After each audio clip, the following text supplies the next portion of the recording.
अस्सलाम वालेकुम, आदाब। मैं सैयद जावेद हसन। कोलकाता के आरजी कर मेडिकल कॉलेज की ट्रेनी डॉक्टर के साथ हुई यौन हिंसा के बाद एक और सख्त कानून बनने जा रहा है।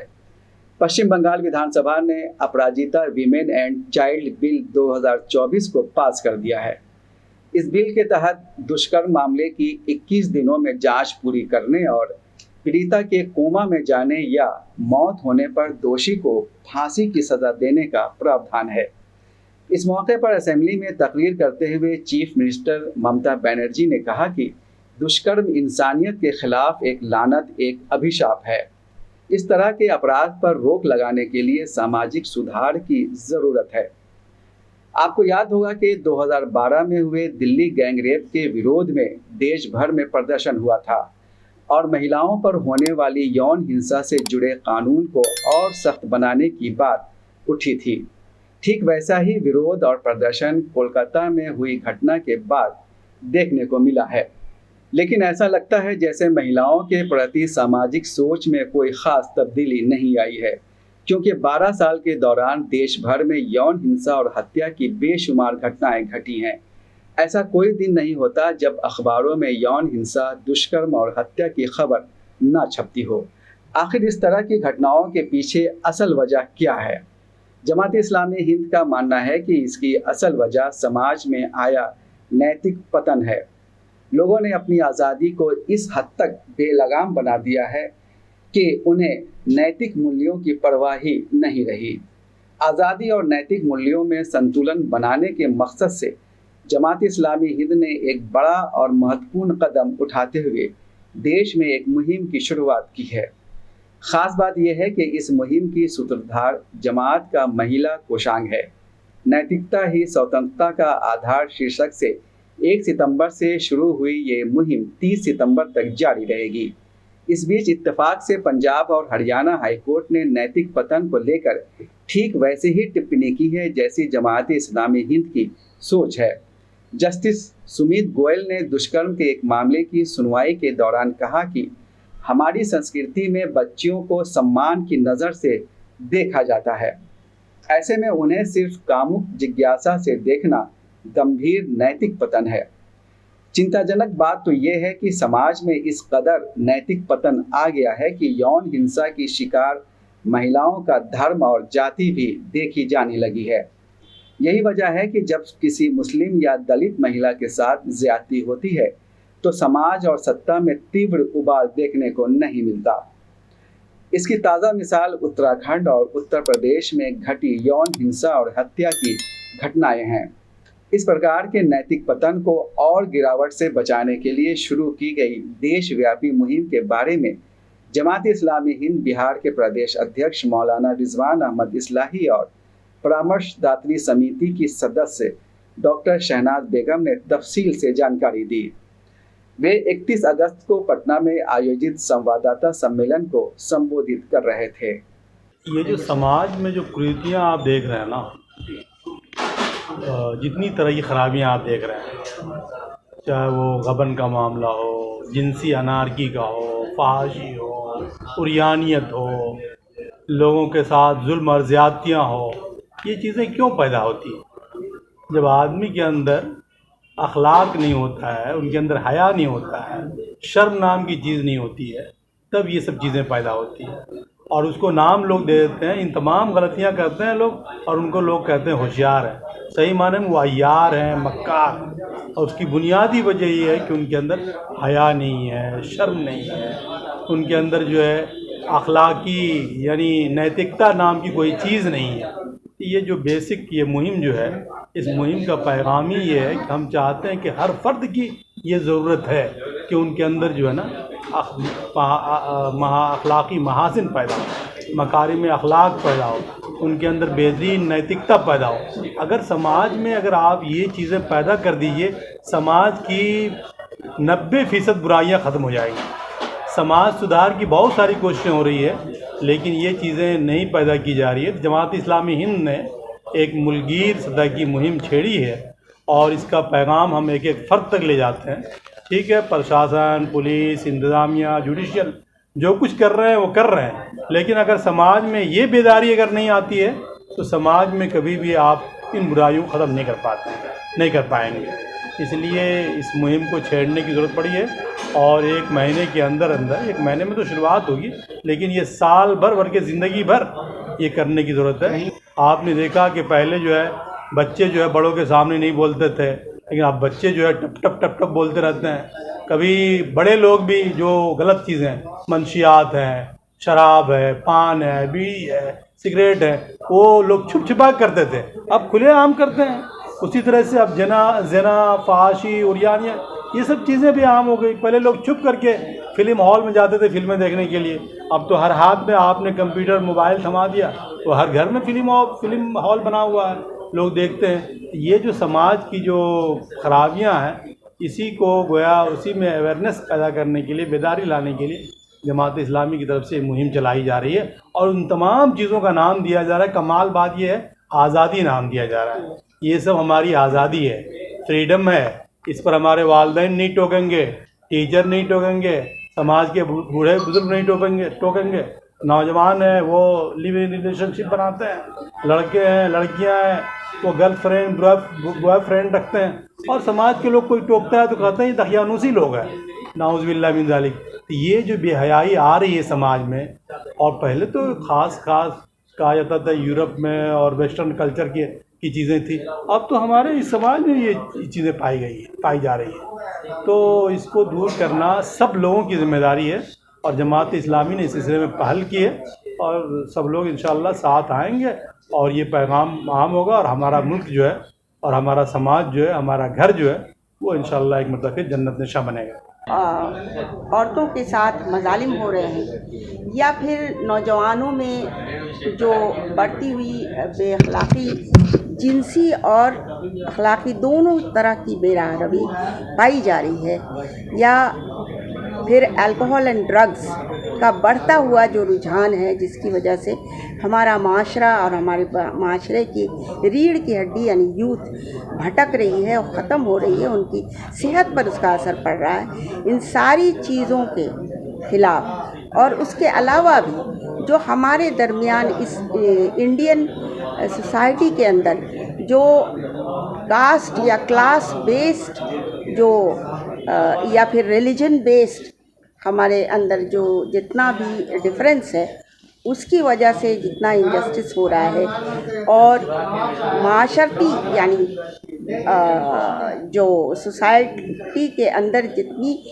बुराइयां जन्म ले रही हैं, अब नई बुराइयां भी जन्म ले रही हैं, तो उनकी को ले करके हम अवामुन नास में एक बेदारी पैदा करना चाह रहे हैं, खलबली मचा देना चाह रहे हैं। हम चाह रहे हैं कि ये खलबली ऐसी हो कि हर व्यक्ति सोचने पे मजबूर हो जाए, हर इंसान सोचने पे मजबूर हो जाए कि वाकई हमने अगर मॉरल्स को अपनी ज़िंदगी से हटा दिया है तो उसका भयानक अंजाम क्या हुआ है। और फिर हम चाहते हैं कि सब लोग एकजुट होकर जहाँ जहाँ मुमकिन हो मिलजुल कर हम लोग कोशिश करें, मर्द औरत भी, बच्चे बच्चियाँ भी, हर तबके के लोग भी, lower caste and upper caste सब, हर रिलीजन के लोग मिलजुल कर इस पर चिंतन करें, गहरी चिंतन, और अपने समाज के अंदर ऐसा कुछ प्रोविज़न रखें जिसको कानूनी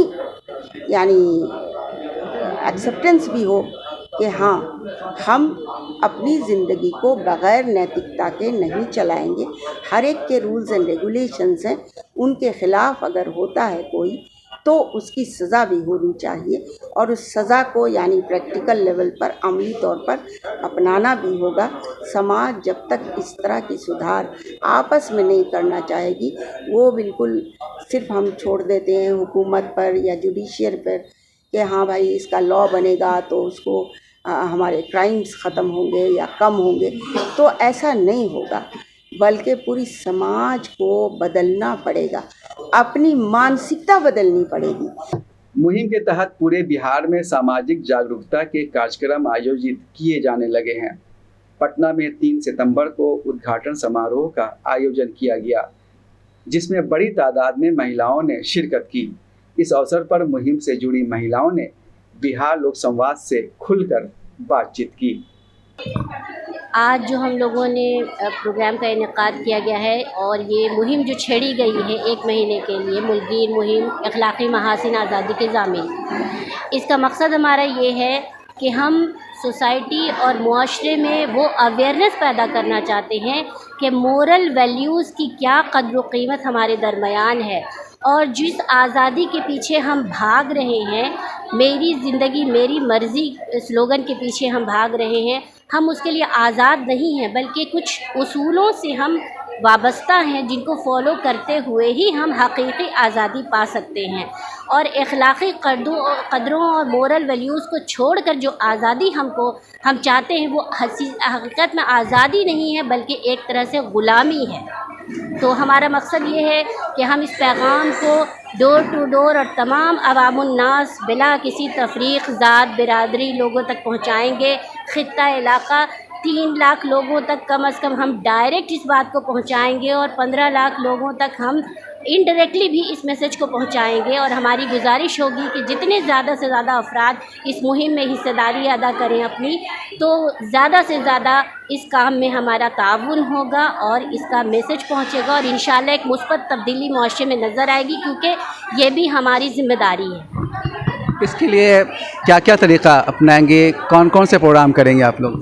जी, इसके लिए हम लोगों ने एक एक्शन प्लान डिज़ाइन किया है जो कि पूरा नेशन वाइड है, तमाम स्टेट्स में, ख़ुसूसन हम जिस स्टेट में हैं बिहार में, इसमें हम लोगों ने इनफरादी और इज्तिमाई मुलाकातें, पर्सनल मीट्स, उसके बाद छोटे छोटे tea parties, get togethers, family programmes, इन सब के ज़रिए हम अपने मोहल्ले, पड़ोस, सोसाइटी, फैमिली में अवेयरनेस लाएंगे और उनके ज़रिए से इस पैगाम को दूर तक पहुंचाएंगे। दूसरी चीज़ ये है कि different kinds of competitions, quiz competitions, ऐसे कॉम्पिटिशन्स, डिबेट कॉम्पिटिशन्स, ये सब हम ऑर्गेनाइज़ करेंगे और ख़ुसूसी मुताले के लिए अहदाफ दिए गए हैं लोगों को, ताकि वो ज़्यादा से ज़्यादा नॉलेज हासिल करें, मोरल वैल्यूज़ के बारे में अवेयरनेस आए और इन कॉम्पिटिशन्स में अचीव करें इसको। इसके साथ साथ हमारे शहर की प्रोमिनेंट लेडीज़, बाअसर ख़वातीन और ऑफिसर्स और इंटेलेक्चुअल्स के साथ हमारी मीटिंग्स होंगी इंशाअल्लाह। तो वो इन्फ्लुएंसर्स जो हैं इस मुहिम में अगर साथ आए, आगे आएँ, तो बहुत ज़्यादा मुस्बत तब्दीली देखने को मिलेगी। इसी के साथ साथ डिफरेंट रिलीजन के मजहबी रहनुमाओं के साथ साथ बुद्धिजीवियों के साथ साथ भी हम बातचीत करेंगे और तमाम धर्मों में जो बातें मोरल वैल्यूज़ के तौर पर कॉमनली जानी और समझी जाती हैं, उनकी तरफ हम सब लोग अवेयरनेस लाएंगे इंशाअल्लाह। तो ये कुछ इस तरह के प्लानिंग है। अच्छा, आपको याद होगा कि अभी हाल ही में कलकत्ता हाई कोर्ट ने अपने एक तबसरे में कहा, एक नाबालिग का मामला था जिनसी रिश्ते का, उसने कहा कि 2 मिनट की लज्जत के लिए लड़कियों को चाहिए कि वो कंट्रोल रखें। इस पर काफ़ी हंगामा हुआ कि ऐसी बात क्यों कही गई। सुप्रीम कोर्ट ने भी इस पर नाराज़गी ज़ाहिर की। तो ऐसे माहौल में आप किस तरह से अखलाकियात की बात को कहेंगी? देखिए, ये तो कोर्ट का मामला है और कोर्ट के मामले को अभी आप जिस तरह से देख रहे हैं, तो अदालत वही बोल रही है जो सरकार बोलना चाहती है। इस मामले में तो मैं कुछ नहीं कहूँगी। लेकिन अब जहाँ तक बात आप लड़कियों की है कि लड़कियों को दायरे में रहना चाहिए, लड़कियों का दायरा पहले से ही दायरा है, तय है, और लड़कियाँ अपने दायरे में ही रहती हैं। अब देख, ये जब कहा जाए कि लड़कियां जो उस लड़की के साथ बुरा हो रहा है वो दायरे में नहीं थी, उनका दायरा वसी हो गया था, ये गलत है। आपकी निगाह पर भी तो कमांड होना चाहिए। आप अपने नफ्स पे काबू नहीं रखते हैं और इल्ज़ाम लड़कियों को देते हैं, ये गलत है। तो माशरे में, मैंने अभी जब इस कॉन्फ्रेंस में बात हो रही थी तो मैंने कहा कि माशरे में सिर्फ लड़कियों को तरबियत देने की ज़रूरत नहीं है, लड़कों को भी तरबियत देने की ज़रूरत है। अच्छा, ये बताइए कि आम तौर से कुछ ख़वातीन ही कहती हैं ज़्यादातर, अगर उनके कपड़े पर आप सवाल उठाइए तो हंगामा होता है, उनकी पसंद नापसंद पर आप कुछ कहिए तो हंगामा होता है। तो ऐसी हालत में आप इस मुहिम को कैसे आगे बढ़ाएंगी? देखिए, असल में हमारा इस्लाम जो है, हमें इस चीज़ के, हमारा इस्लाम सिर्फ़ हम मुसलमानों के लिए नहीं आया है। सबसे बड़ी बात है ये, हमारा इस्लाम जो है पूरी दुनिया और सारे मुआशरे और सारे मज़हब के लिए आया है। तो हमें ये चीज़ बताई गई है, हमें जब अल्लाह ताला ने पैदा किया तो वो हमें बेहतर जानता है कि हमारे लिए क्या ज़रूरी है और क्या नहीं। तो इस निस्बत से अगर हम देखें तो तमाम उम्मत की लड़कियों को या तमाम मज़हब की लड़कियों को, चाहे वो हिंदू हो, सिख हो, ईसाई हो या मुसलमान बहन हो, हमें सबका दर्द है कि जिसके साथ भी अगर गलत नज़रों से जिन्हें देखा जा रहा है या जिनके साथ मतलब इतना गलत बिहेवियर रखा जा रहा है, या फिर अगर वो हो सकता है ज़रूरत के तहत घर से बाहर निकलती हो या उनके साथ कुछ मजबूरी रही हो, तो उनके साथ जिस नज़रिए से लोग पेश आ रहे हैं, तो मर्दों को अपनी निगाहों को अल्लाह ताला ने इसीलिए सबसे पहले नीचे रखने के लिए कहा। सबसे पहले कुरान में मर्दों को आया है, ये हिदायत दी गई है कि दुनिया के तमाम मर्दों के बारे में, सिर्फ मुसलमान के लिए नहीं बल्कि दुनिया के तमाम मर्दों को ये कहा गया है, ये इस चीज़ की हिदायत की गई है कि वो अपनी नज़रों की हिफाजत करें और अपनी नज़रों को नीचे रखें। अगर गलती से एक बार अगर किसी खातून पर नज़र पड़ती है तो आपको चाहिए कि आप दोबारा नज़र झुका लें और आपकी दोबारा वो हिम्मत ना हो कि आप उसकी तरफ नज़र उठा के देखें। और ये अगर मेरे ख़्याल से अगर ये चीज़ें, इस चीज़ को इम्प्लांट किया जाए तो इंशाअल्लाह ताला ये सारा मसला हल हो सकता है। दूसरी बात ये कि इसके अलावा हमारी मुस्लिम खातून और हमारी गैर मुस्लिम बहनें जितनी भी हैं, चाहे वो किसी भी मज़हब से हो, हिंदू हों, अभी जो हिंदू बहन के साथ जो मसला पेश आया और हर तरह की मज़हब की बहन के साथ ये मसला पेश आता है, तो हमें भी चाहिए कि हम ऐसे कम से कम इस तरह की तो लिबास कम से कम ना पहने जिससे उनकी मनहूस और गंदी नज़र के हम हिसार में हो। क्योंकि हम भले ही जितना न्यूड लिबास पहन करके निकलते हैं, हमें तो नहीं पता कि वो हमें किस नज़र से देख रहे हैं। अगर वो हमें बता दें कि हम तुमको इस नज़र से देख रहे हैं, तो क्या हमें वो पसंद आएगा? नहीं आएगा। अगर हम वो हमें बता दें कि तुमने इतना मिनी स्कर्ट पहना था या कुछ भी, कोई अलग से कोई ख़ास लिबास का भी जिक्र करना मुझे मुनासिब नहीं लगता, कोई भी ऐसा लिबास है जो तंग था या चुस्त था या हिजाब में था, अगर कोई ये बता दे कि मैंने तुम्हें इस गंदी नज़र से देखा और मैंने तुम्हारे लिए क्या सोचा दिल में, ये पता चल जाए, तो हर बहनें, चाहे वो किसी भी मज़हब से रिलेटेड हो, वो ख़ुद को फिर चाहेंगे कि वो हमें ना देखे और ख़ुद को छुपा ले। लेकिन चूँकि सामने वाले ये चीज़ जाहिर नहीं करते हैं कि हम तुम्हें किस नज़र से देख रहे हैं, इस वजह से बेपर्दगी आम है। ये घर के बाहर ही नहीं, अब तो देखा जाता है कि घर के अंदर भी लड़कियां महफूज नहीं हैं। तो कैसा घरेलू माहौल होना चाहिए कि लड़कियां महफूज रह सकें? शायद इन्हीं सवाल के तनाजुर में ये कैंपेन जो स्टार्ट हुआ है वो बहुत इम्पॉर्टेंट है, क्योंकि हर फलाह या हर अच्छाई या हर वेलफेयर या हर सिस्टम के दुरुस्त करने का जो पहला मुकाम है वो घर है। और तरबियत, क्योंकि हमने उन वैल्यूज़ को छोड़ दिया है जिस खत पे एक घर सामने आता है, और अल्लाह ताला ने जो रूल्स बनाए हैं कि ये महरम है या ना महरम है, इनके साथ ये आज़ादी, इनके साथ ये दायरा है आपका, ये मर्द भी भूले हैं और औरतें भी भूली हैं। ये लड़कों में भी ख़त्म हो चुका है और लड़कियों के अंदर भी ख़त्म हो चुका है। और ये जो एक दूसरे के साथ इतनी जो हमारी साथ रहने वाली जो एक नेचर डेवलप हुई है, ख़ासतौर से न्यूक्लियर फैमिलीज़ में, तो इसकी वजह से ये ख़राबियाँ जो हैं वो पैदा हुई हैं। तो सबसे पहले तो ज़रूरत इसी बात की है कि हम अपने घर को दुरुस्त करें और उन अखलाक़ी बुनियाद में ही डाल दें उन अखलाक़ी पहलुओं को, उन मोरल वैल्यूज़ को। यहीं पर तो वो बात आती है कि हम अकाउंटेबल हैं अपने एक्शन के लिए, not just towards the people but towards God. हम अकाउंटेबल हैं, हम तन्हाई में भी अकाउंटेबल हैं, हम महफिल में भी अकाउंटेबल हैं। सिर्फ ये एक बात अगर हमारे जहन में उतर जाती है, ख्वाह वो मैन हो या वुमन हो, बॉयज़ हो, गर्ल्स हो, ये एक बात अगर हम सब लोग समझ जाते हैं कि we are accountable to our action, we will correct our action, और फिर इस तरह के जो सामने चीज़ें आ रही हैं वो आएंगी ही नहीं। बेशक न सिर्फ बाहर बल्कि लड़कियां तो गैर महफूज हो गई अपने रिश्तेदारों से। हालत तो ये है कि अपने फादर से गैर महफूज हो गई। हालत तो ये, सच्चाई तो ये भी है, अगर हम निगाह चुराना चाहें तो अलग बात है, लेकिन एक सच्चाई अब ये भी है कि हमारी बच्चियाँ अपने फादर से ही महफूज नहीं है। सोचिए हम कहाँ जा रहे हैं और क्यों जा रहे हैं, क्योंकि हम बदअखलाक़ी के हद पे चले गए, बेपर्दगी के हद पे चले गए। इसी अखलाक़ी बुनियाद को दुरुस्त करने के लिए शायद आज की ज़रूरत है कि हम ये कैंपेन चलाते हैं कि moral values leads you towards the freedom. तब तो औरतों की आज़ादी ख़त्म हो गई, बच्चियों की आज़ादी ही ख़त्म हो गई। बाहर तो वो अपने आप को सेफ भी कर लें, घर में क्या करेंगी? तो कहीं ना कहीं जो आपकी आज़ादी का दायरा है वो दूसरे की आज़ादी के दायरे से टकराना नहीं चाहिए। और ये तभी होगा जब हम बैलेंस करना सीखेंगे, और मॉरल वैल्यूज़ जो है वो हमें बैलेंसिंग ही सिखाती है। This is one of the finest बुनियाद है इस्लामिक टीचिंग्स की, how to balance between a freedom and moral values. आप तो मीडिया में रही हैं, मीडिया का हाल आप देख रही हैं किस तरह से उर्यानियत फहाशी को वो फैला रहा है, चाहे वो प्रिंट मीडिया हो या इलेक्ट्रॉनिक मीडिया हो। आप मीडिया से क्या अपील करना चाहेंगी अपनी मुहिम के ताल्लुक से? यही कि मीडिया का जो अब ये होता है कि उसका मेन मकसद है कि अच्छी बातों को ज़्यादा वसी करे, ज़्यादा फैलाए। लेकिन अफसोस की बात ये है कि आज की मीडिया गोदी मीडिया हो गई है ज़्यादातर।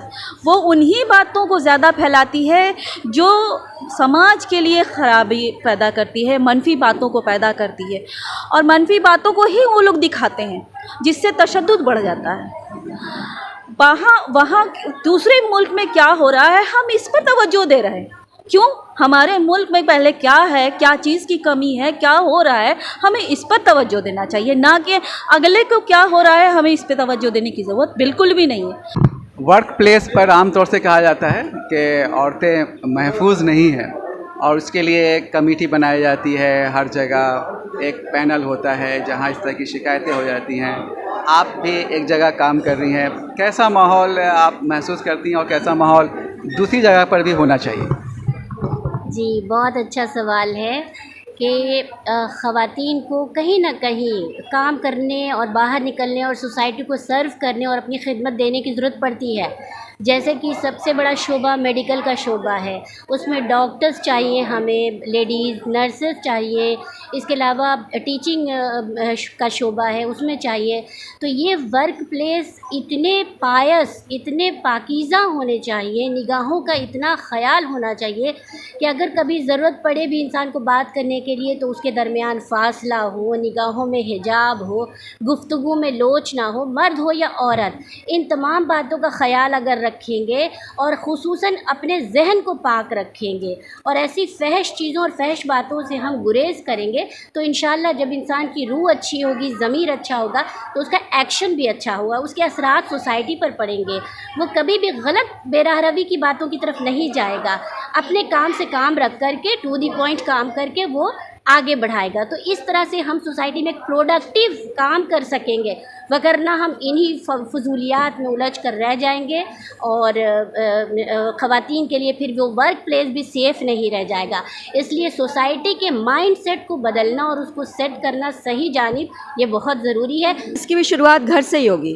घर में जो लड़के हैं हमें उन्हें ग्रूम करने की ज़रूरत है कि वो respectability towards woman, be she is your sister or a wife or any relative. आप घर से औरतों की इज़्ज़त करना सीखेंगे तभी तो बाहर की औरतों की भी इज़्ज़त करना सीखेंगे। स्टीरियोटाइप आइडिया यह है कि आप ऑब्जेक्टिफाई करते हैं और औरतें ऑब्जेक्ट हैं, object of pleasure, and that is why आप ये सीख कर आए हैं, यही स्टीरियोटाइप माइंडसेट है आपका। तो ऑफिस में तो और आपको वर्क प्लेस पे और आपको मौका मिल जाता है कि आप इस ऑब्जेक्ट को एज अ प्लेजर इस्तेमाल कर सकते हैं, देख सकते हैं, टीज़ कर सकते हैं। And at the same time I would ask the women or the girls too that please realize your worth. You are not an object, not an object. You realize your worth and then आप अपने आप को वर्दी बनाएंगे तो किसी की हिम्मत ही नहीं है कि वो आपके साथ इस तरह से फ्रैंक करेंगे। But for this we have to maintain a grooming of both boys and girls, both our daughters and sons. तो ये वो ख़वातीन हैं जिन्होंने इस बात का बीड़ा उठाया है कि समाज को, मुआशरे को बेहतर बनाया जाए और उसमें अखलाक़ी कदरें इस हद तक शामिल की जाएं कि लोग, ख़ास तौर से मर्द, ख़वातीन की न सिर्फ इज़्ज़त करें बल्कि उनका तहफ़्फ़ुज़ भी करें। बिहार लोक संवाद के लिए मैं सैयद जावेद हसन, कैमरा पर्सन शहजीन हसन, पटना।